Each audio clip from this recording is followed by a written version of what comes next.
Yes, they will in fact kill Zerglings. I will use this slight downtime to figure that out. And we do see the Templar archives going down for MouzMana as well as an expansion, which our Zerg buddy does in fact know about. So he might be trying to counterattack with his Zerglings.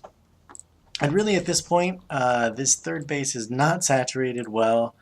Some decent saturation at these other two bases, but another base is going up, so I do like that. But if you're on 3 bases versus a Protoss going 3 bases as well, that is not something that you want to do. Huge saturation actually here, way oversaturated for MouzMana, but he's going to be able to transfer those probes quite easily over here. Probably going to put down some cannons at this point. Yep, I am a genius apparently.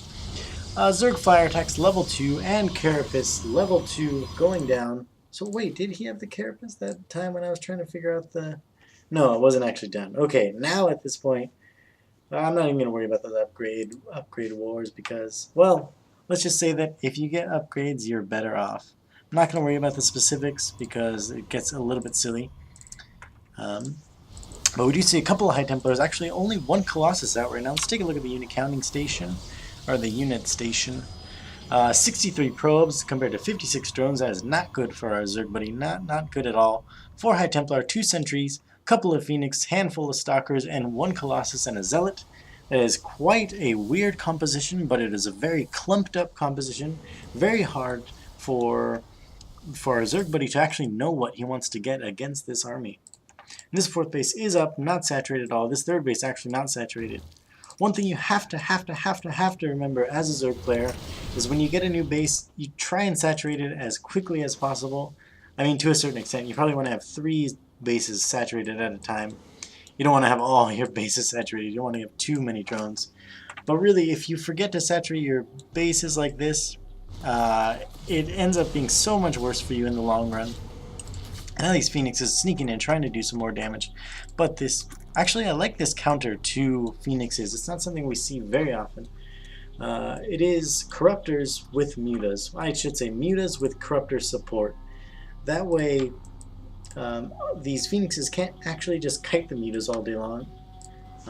If they try to engage, you know, the Corruptors are there to back up the Mutas. This kind of a really tightly packed ball is really scary against High Templar, though. That is one thing that I would be worried about. And we do see some High Templars there warding off that attack. Meanwhile, these Zerglings on the other side of the map going to try and do some counterattack, but this army is easily going to be able to take out any Zerglings that try to counterattack. Oh, we did see only 1 Mutalisk actually getting hit by that storm, so that's pretty miraculous. Some decent creep spread. I'd like to see it a little bit better. I'm being a little bit critical of our Zerg buddy, but I think he could be playing a lot better. I've been playing a lot of Zerg recently, a lot of Zerg, and losing a bunch and winning a decent amount, but definitely learning a lot about Zerg and how they work.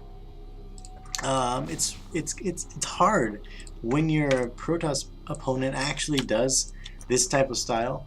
If they get on 2 bases and just sort of push out and attack you with the big army, usually you can sort of at least even it out, and then you're able to reproduce a lot quicker than they can off of 2 bases.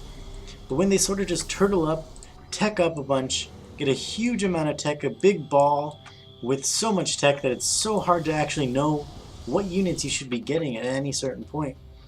I think that this is what Protoss versus Zerg is going to look like in the near future, in fact. And wow, we do see so much proactivity. Zerg missile attacks coming up for our Zerg buddy, as well as flyer attacks level 3, melee attacks level 3, glue reconstitution for those roaches, and ground carapace level 3. A little bit of attack here by these Zerglings. Going to try and take out his base, but no, they're probably just going to die to this huge army that is coming in right here, as well as cannons being warped in. And meanwhile, we do see some Mutalisks coming in, and a huge storm on those Mutalisks right now. Another huge storm, and a third huge, absolutely huge storm on those Mutalisks.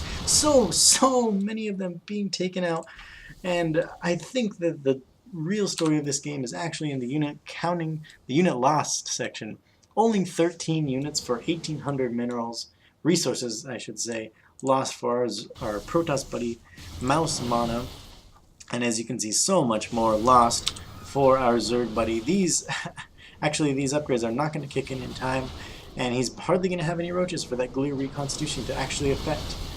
So, a pretty big battle coming in here, but these storms, this army just seems like it's absolutely nothing from our Zerg buddy, and with so many storms just cleaning up absolutely everything, it looks like it's going to be GG pretty soon. MouzMana is clearing up this army like absolutely insane. It's not even fair how easily he won that battle. Wow, actually I totally left my that thing open the entire time. So we do see the GG from MouzMana. I'd really like to emphasize that when your Protoss buddy sort of, I guess he's not your buddy, he's your mortal enemy, trying to kill you in battle and rip your arms off of your Zerglings and all sorts of evil things.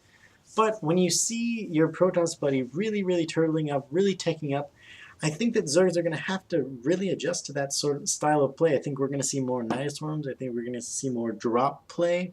A lot of counterattacking with your Zerglings because they're just so fast.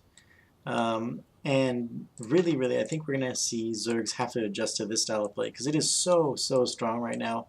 We see a lot of people losing to this, and it's just something that Zerg is going to have to adjust to. Obviously, I don't think that they're overpowered, underpowered, anything like that. It's just a different style of play.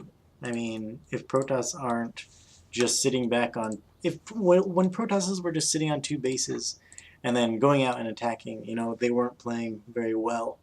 So beating them isn't actually a big deal when they play like that. When they play really well like this, it's going to be more of a challenge for our Zerg players. But anyway, I am rambling on and on. Check out my channel, youtube.com/Firexfredtv. This game was casted from a replay pack from the Team Liquid Open. Big shout out to Plexo over at teamliquid.net for posting these replays. And check out those Team Liquid Opens. They're really great tournaments. As we can see, they're great games like this one. And I'm really rambling on. Okay, also this video is in 1080 HD. Hopefully it wasn't too laggy. This is the first time I've tried recording in 1080, so hopefully this went well. Anyway, thank you so much for watching, and goodbye.